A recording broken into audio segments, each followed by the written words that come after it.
Operation सिंदूर पर sources के हवाले से एक बड़ी जानकारी आप तक पहुंचा रहे हैं। एक बहुत बड़ी खबर, आखिर समय पर एनएसए अजीत डोभाल ने टारगेट बदल दिया था। ये सोर्सेस से खबर आ रही है। बिल्कुल एंड मोमेंट पर टारगेट बदला अजीत डोभाल ने। सिर्फ अजीत डोभाल को टारगेट की जानकारी थी। एनएसए अजीत डोभाल ने पूरी प्लानिंग गुप्त रखी।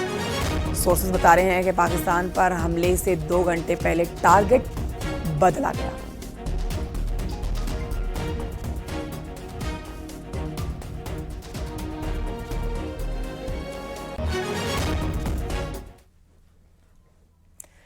भारतीय सेना ने पाकिस्तान को अब तक के सबसे छोटे युद्ध में परास्त कर दिया। इसके पीछे भारत में बने हुए हथियार और डिफेंस सिस्टम की बहुत बड़ी भूमिका है। ऐसे में ये कवच जिन्होंने पाकिस्तान के हमलों को नाकाम किया और ये हथियार जिनके आगे पाकिस्तान ने घुटने टेके। देखिए उधमपुर से आकाश शर्मा की एक्सक्लूसिव रिपोर्ट। ऑपरेशन सिंदूर के जरिए इंडियन आर्म्ड फोर्सेस ने एक बेहतर सिनर्जी और कोऑर्डिनेशन का परिचय दिया है और इसी कोऑर्डिनेशन में आकाशतीर जैसे सिस्टम्स ने एक महत्वपूर्ण रोल निभाया है। इस समय मेरी मौजूदगी एक ऐसी अनआइडेंटिफाइड जगह पर है जहां पर मैं आपको आकाशतीर की वही कंट्रोल यूनिट दिखा रहा हूं जिसका इस्तेमाल ऑपरेशन सिंदूर में किया गया था। दरअसल ये एक यूनिट है जिसके माध्यम से किसी भी तरह के थ्रेट को डिटेक्ट, आइडेंटिफाई और एंगेज करने का काम किया जाता है। इस सिस्टम के माध्यम से, यहां तक कि इस पूरी यूनिट के माध्यम से न सिर्फ आप अपने ग्राउंड स्टाफ से कनेक्टेड रहते हैं बल्कि इंडियन एयरफोर्स के कमांड और कंट्रोल सेंटर जो देश की अलग अलग जगहों पर बने हुए हैं उनसे भी समन्वय बनाया जाता है। मैं समय आपको तस्वीरें दिखा रहा हूं किस तरह से इंडियन आर्मी के जो जवान हैं, खासतौर पर आर्मी एयर डिफेंस यूनिट के जो जवान हैं, वो किस तरह से जो तमाम डेटा उनके पास आ रहा है उस पर काम कर रहे हैं। और ऐसे ही 6 नोड वेस्टर्न बॉर्डर पर लगाए गए थे जिनकी मोबाइल यूनिट्स के माध्यम से तमाम तरीके के जो एरियल थ्रेट पाकिस्तान की ओर से आए उन्हें नाकाम किया गया। हमें जानकारी है कि किस तरह से न सिर्फ ड्रोन बल्कि मिसाइल और एयरक्राफ्ट के माध्यम से भी पाकिस्तान ने भारत की अलग अलग जगहों पर मिलिट्री इंस्टॉलेशंस को बर्बाद करने की प्लानिंग करी थी, लेकिन ये प्लानिंग सफल नहीं हो पाई और इसमें आकाशतीर जैसे सिस्टम्स ने महत्वपूर्ण रोल निभाया। कैमरा पर्सन अर्जुन के साथ मैं आकाश शर्मा, न्यूज़ 18 इंडिया के लिए। भारत द्वारा ऑपरेशन सिंदूर के तहत पाकिस्तान की कई जगहों पर स्ट्राइक्स के बाद बौखलाए पाकिस्तान ने भारत की ओर कई तरह के ड्रोन और मिसाइल भेजे।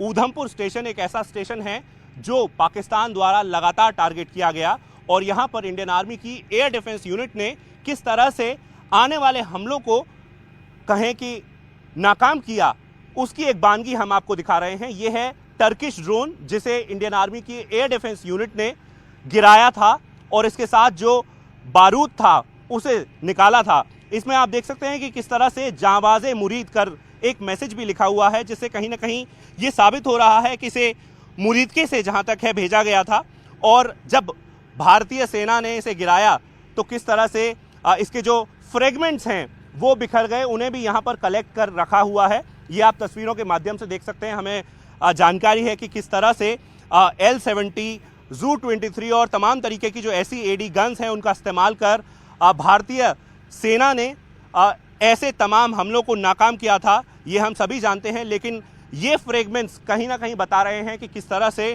टर्किश ड्रोन्स का इस्तेमाल इस पूरे हमले में किया गया था और तमाम कोशिशों के बावजूद एक भी हमला सफल नहीं रहा। और ये अगर हम इस ड्रोन की बात करें तो तमाम तरीके की चीज़ें इस पर लिखी हुई हैं और चूंकि मुरीदके एक ऐसी जगह है जहां पर भारतीय सेना ने कहें कि स्ट्राइक की थी, वो इस जो तमाम तरीके की जो राइटिंग है या तमाम तरीके के जो मैसेज लिखे हुए हैं उससे कहीं ना कहीं ये साबित हो रहा है कि ये मुरीदके से भेजा गया था। ये एक टर्किश ड्रोन है, येहा 3 इसे कहा जाता है और इसके कहीं ना कहीं रैकेज यहाँ ऊधमपुर में मौजूद है। ऊधमपुर की मिलिट्री साइट्स को टारगेट किया गया था, साथ ही यहाँ के कहें कि जो एयर स्ट्रिप है उसको भी टारगेट किया गया था।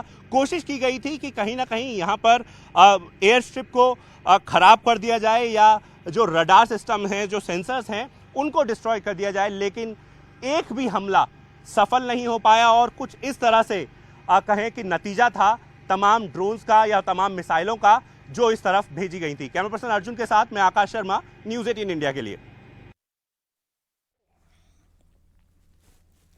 ऑपरेशन सिंदूर में शामिल जवान ने दी है जानकारी। ऑपरेशन सिंदूर के दौरान पाकिस्तान सेना ने सरेंडर किया था। भारतीय सेना की कार्रवाई से डर गई थी पाकिस्तान की सेना। पाक सेना ने पोस्ट पर सफेद झंडा लहराया था। आर्मी जवान का कहना है।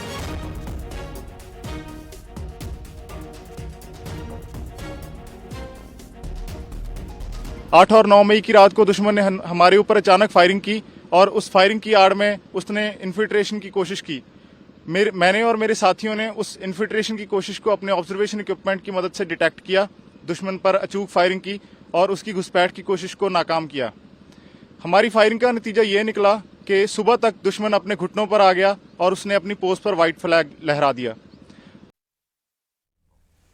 सेना ने जानकारी दी है कि ऑपरेशन सिंदूर के दौरान पंजाब के अमृतसर बॉर्डर पर पाकिस्तान की घुसपैठ की साजिश को नाकाम करने के लिए भारतीय सेना ने जब ताबड़तोड़ फायरिंग की तो पाकिस्तान घुटनों पर आया। 8 और 9 मई की रात को सटीक फायरिंग करके न सिर्फ दुश्मन को रोका गया बल्कि सुबह तक फायरिंग इतनी की गई कि पाकिस्तान को सफेद झंडा दिखाकर सरेंडर करने पर मजबूर कर दिया गया। सफेद झंडा फहराने का मतलब युद्ध या फिर संघर्ष के समय हार स्वीकार करना होता है, समर्पण करना होता है या शांति की मांग करना होता है। सेना के एक जवान ने बताया कि 8 और 9 मई की रात ऑपरेशन शुरू करने के बाद सुबह होते होते दुश्मन घुटनों के बल पर आ गया और अपनी पोस्ट पर सफेद झंडा उसने फहरा दिया। यानी कि भारतीय सेना की जवाबी कार्रवाई इतनी ताकतवर थी कि पाकिस्तान की सेना पीछे हटने और हार स्वीकार करने पर मजबूर हो गई। अपनी पोस्ट पर सफेद झंडा लहराने का मतलब यही होता है कि हम शांति चाहते हैं और हम हार मान चुके हैं। As air defenders of Punjab, सभी जानते हैं कि पंजाब में अमृतसर और गोल्डन टेम्पल यहाँ की सिविल पॉपुलेशन ही नहीं बल्कि पूरे भारतवर्ष के लिए एक हाई रिलीजियस सेंटिमेंट्स और हिस्टोरिक वैल्यू रखता है। इसीलिए इसकी प्रोटेक्शन हमारे लिए टॉप प्रायोरिटी बनती है। जैसे कि आप सभी जानते हैं, हमारी आर्मी एयर डिफेंस के पास tactical control radars, fire control radars, counter US systems, long range surface to air, radar guided missiles, heat seeker missiles और एडी गन वेपन सिस्टम्स हैं। हमारी लेयर्ड और टियर डिफेंस, जैसे आपने डीजीएमओ की conference में उसका मेंशन सुना होगा, ठीक उसी प्रकार हमारी different class of ground based air defence weapons, एक कारगर एयर डिफेंस और काउंटर यूएस अम्ब्रेला यहाँ बनाए हुए हैं।